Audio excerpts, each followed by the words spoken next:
Гайса Әрихәгә җитеп шәһәр буйлап барганда, салым җыючылар башлыгы Зәкәй атлы бер бай әдәм аның ниндирәк кеше икәнен бик тә күрәсе килеп, ләкин буе кыска булу сәбәпле, халык арасыннан аны һич күрә алмаганга йөгереп алгарак узды да Гайса үтәсе юл буенда үскән кыргый инҗир агачына менеп утырды. Шул турыга җиткәч, Гайса югары күтәрелеп карады да: "Зәкәй, төш тизрәк. Бүген мин синең өеңдә тукталырга тиешмен", диде. Теге тиз генә төште һәм аны шатланып өендә кабул итте. Бу хәлне күрүчеләрнең барысы шул гөнаһлы әдәмнең өенә кереп кунагы булды дип ризасызлык белдерде. Зәкәй исә торып Хәким Гайсәгә: "Әфәндем, милкемнең яртысын фәкыйрьләргә өләшәм. Инде кемне дә булса алдаганмын икән, аңа дүртләтә кайтарып бирермен", диде. Бүген шушы гаиләгә котылу килде. Әлеге кеше дә Ибраһим нәселеннәндер. Әдәм углы югалганны эзләп табар һәм коткарыр өчен килде бит. Гайса сүзен дәвам итеп, буларны тыңлап торган халыкка тагын бер гыйбрәтле хикәя сөйләде.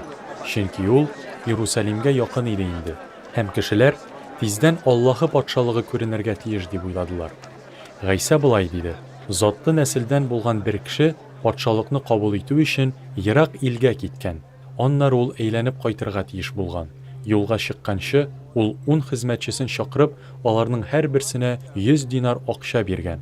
Һәм мин кайтканчы шушы акчаларны табыш китерерлек итеп әйләнешкә кертегез", дигән. Ләкин ватандашлары аны яратмау сәбәпле безнең өстән патшалык итүеңне теләмибез дип, аның изеннән илчеләр җибәргәннәр. Теге ерак илдә патшалыкны кабул итеп, кабат үз иленә әйләнеп кайткач, акча биргән теге хезмәтчеләренең күпме табыш алуларын белү өчен аларны үз янына чакырырга кушкан. Беренчесе килеп: "Хуҗам, син биргән акча 10 тапкыр артыграк табыш китерде", дигән. Хуҗасы аңа: "Бик әйбәт, син минем яхшы хезмәтчем. Кечкенә генә нәрсәдә ышанычлы булганың өчен 10 шәһәр синең кул астында булсын", дигән. Икенчесе килеп: "Хуҗам, син биргән акча 5 тапкыр артыграк табыш китерде", дигән. Хуҗасы аңа да: "Мин сине 5 шәһәр өстеннән башлык итәрмен", дигән.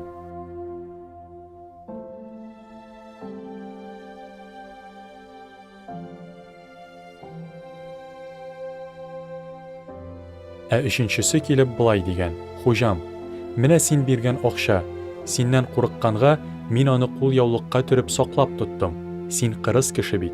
Үзең куймаган нәрсәне аласың, чәчмәгәнне урасың".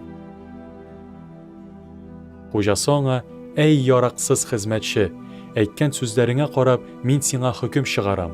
Минем кырыс булуымны, үзем куймаган нәрсәне алуымны, үзем чәчмәгәнне уруымны белгәч, ни өчен соң мин биргән акчаны әйләнешкә кертмәдең? Шулай эшләсәң, кайткач аңардан табыш алган булыр идем", дигән. Шуннан ул янындагыларга: "Акчаны аңардан алыгыз да 10 тапкыр артыграк табыш алган хезмәтчегә бирегез", дип әйткән. Тегеләр аңа: "Хуҗам, аның акчасы булай да 10 тапкыр артыграк бит инде", дигәннәр. Ул аларга булай дип җавап биргән: "Сезгә әйтәм, кемдә бар булса, аңа тагын бирелер. Кемдә юк икән, аның булган нәрсәсе дә тартып алыныр. Инде үзләре өстеннән патшалык итүемне теләмәгән дошманнарымны монда китерегез һәм күз алдымда үтерегез".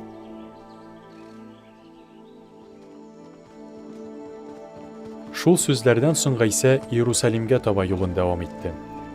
Зәйтүн тау итәгендә урнашкан Бәйт-Фәги һәм Бәйт-Әния авылларына якынлашкач, ул: "Каршыгыздагы авылга барыгыз. Анда кергәч, моңарчы һич кем атланмаган бәйдәге яшь ишәкне күрерсез. Шуны бәйдән ычкындырып монда алып килегез", дип шәкертләренең икесен үзеннән алдан җибәрде.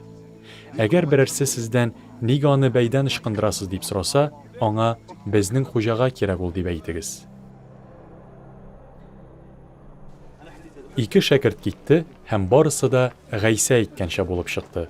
Яшь ишәкне бәйдән ычкындырган вакытта, ишәкнең хуҗалары алардан: "Нигә сез ишәкне бәйдән ычкындырасыз?" дип сорадылар. Тегеләр исә: "Хуҗага кирәк ул", дип җавап бирделәр. Ишәкне Гайса янына алып килделәр. Өс киемнәрен ишәкнең сыртына салып, аның өстенә Гайсәне атландырдылар. Гайса ишәк өстендә барган чакта, кешеләр аның юлына өс киемнәрен җәйделәр. Ә инде Гайса Зәйтүн тавыннан төшә торган юлга якынлашкач, күп санлы шәкертләре үзләре күргән барлык могҗизалар өчен шатланышып, кычкырып Аллаһыга дан мактау яудыра башладылар. Раббы исеменнән килүче патша мөбарәктер. Күкләрдә тынычлык, югарыда дан шөһрәт. Халык арасыннан кайбер фарисейлар шунда Гайсәгә: "Остаз, шәкертләреңне тый" диде. Әмма аларга җавап итеп ул: "Сезгә шуны әйтәм, алар тынып калсалар, ташлар кычкыра башлаячак" диде.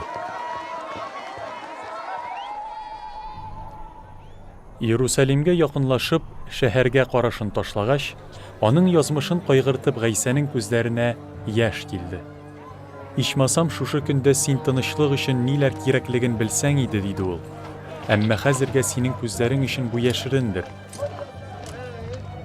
Синең өчен шундый көннәр килер, дошманнарың әйләнә-тирәңә чокырлар казып, туфраклар өеп, сине чолгап алырлар һәм һәр тарафтан кысарлар. Сине җимереп халкыңны кырып бетерерләр, таш өстендә таш калдырмаслар, чөнки син яныңа Аллаһы килеп шәфкать күрсәткән вакытны белмәдең." Аллаһы йортына кергәч, Гайса андагы сатучыларны куып чыгара башлады.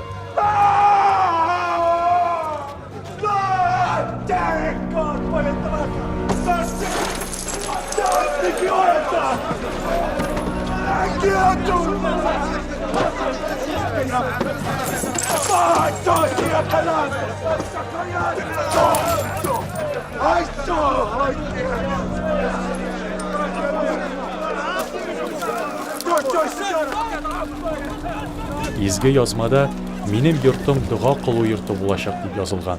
Ә сез аны юлбасарлар оясына әйләндергәнсез, диде ул. Гайса һәр көнне Аллаһы йортында гыйлем бирде, ә баш руханилар, канун белгечләре һәм халык башлыклары аны һәлак итү юлларын эзләделәр.